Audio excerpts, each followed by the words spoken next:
Listen, at the end of the day, producers like Frank Dukes and Cubeatz probably use equipment, vintage equipment from the 60s, 70s, 80s that cost anywhere from like 10,000, 15,000. Honestly, although we don't have access to that kind of equipment, we have technology, and I'm going to show you exactly how we can emulate that sound. Hey, what is going on, guys? It's Another Vegan back with another video. Damn, whoa, back with another video, and you guys already seen by the title. Today I'm going to be breaking down a Cubeatz, a Frank Dukes, or we can say more a vintage effects tutorial. Today I'm going to show you guys a bunch of different ways that you can make your samples, you can make your melodies sound older, more authentic, more vintage. I'm pretty much going to be throwing tips and tricks throughout this entire video. You don't want to miss a second. And with that being said, let's go straight into FL Studio and let me show you how I make my sounds, my melodies, my samples sound more vintage. Alright guys, now that we're in FL Studio, I have a sample that I have loaded up. Now the first thing I want to talk about is sound selection. Obviously, if you take a very modern sound, it's going to take a little more to make it sound older. Some of these plugins I'm going to show you are going to be free, some of them are not going to be, some of them are going to be stock plugins. But let's go ahead and listen to this and see what we can do to make this sound more vintage. So I'm going to go ahead and play this sample so you guys can hear.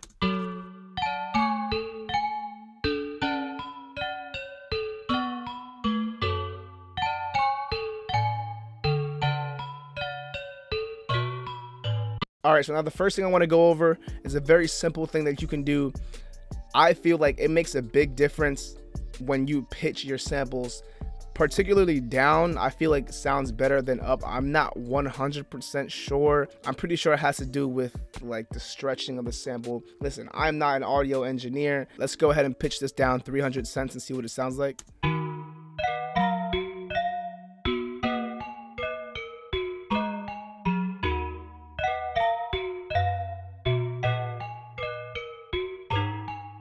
Now, that already sounds like it's almost moving slower just because the pitch is down. So let's go to the second tip. This is a free plugin. Many of you guys already probably know. It's called Isotope Vinyl. Pretty much this is just a vinyl emulating plugin. You can do a bunch of things like add mechanical noise, wear, dust, scratch. If I go ahead and turn the wear all the way up, it kind of like muffles it down and kind of degrades the quality a little bit.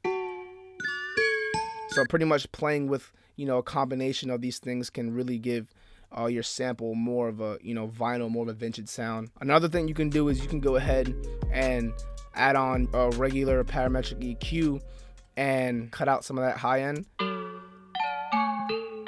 and leave like this little mid range of like the 200s to like the what's that, like 7,000 around there.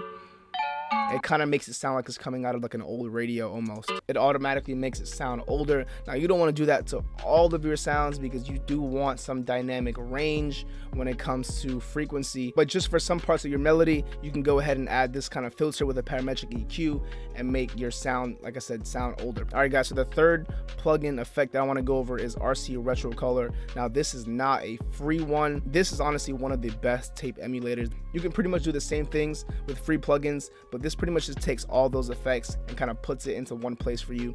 So let's go ahead and play around with this. You can go ahead and obviously you can hear it's already adding a bunch of, you know, vinyl effects. So let's go ahead and turn that noise down, and we can turn the wobble up if we want. And you can already hear it start to work, and they have a bunch of different little presets. You can go ahead and add like a VHS preset. There's a whole bunch of things you can do with this. You can change the type of distortion to crunchy, heavy, air pressure. You can make the detune faster, slower, mono, stereo. You guys get the point. And that's actually going to take us into the next tip. Making some elements of your melody, of your sample, mono can actually make it sound older too, because back then they didn't really have stereo. So pretty much what I did here is I broke the sample up into frequencies. What I did for the first copy of it was I went ahead and just put like this little parametric EQ and just pretty much just kept the mids. So if I go ahead and play this, there's no lows, there's pretty much no highs, all mids, right? So if I go ahead and add now the stereo high end, some of the frequencies are in mono, some of the frequencies are in stereo. You can actually go ahead and widen up the high end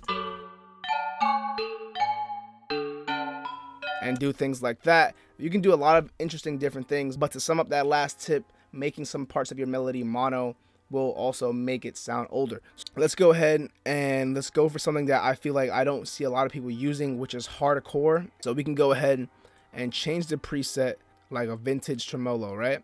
So let's go ahead and listen to that. Now obviously you can hear that it's adding some distortion, so we can go ahead and actually take that distortion off and keep that modulator on, and then go ahead and add a flanger, and we can pretty much just play around with the mix knob and see what we like. So let's go ahead and open this up.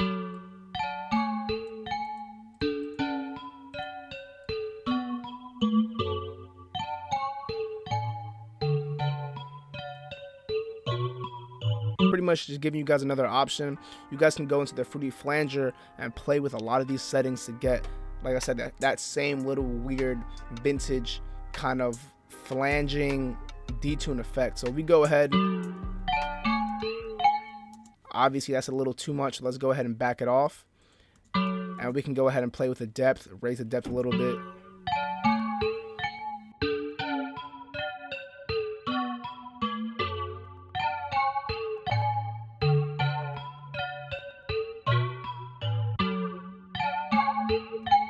Now obviously that's a little exaggerated, so now all we got to do is kind of mix it in, so we can back off that mix knob.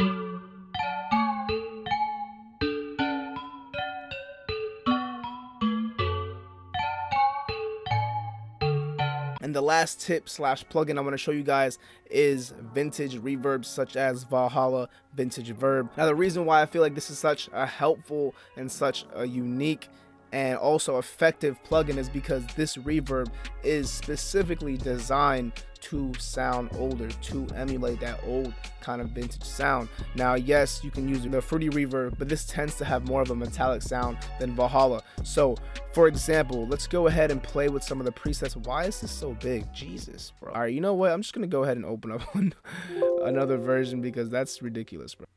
Valhalla Vintage Reverb. Jesus, did it just get bigger? Yo. All right, so we have the normal size version. So just to play with a couple of these presets, just so you guys can hear what the reverb sounds like. Now obviously that's a lot, that's way too much.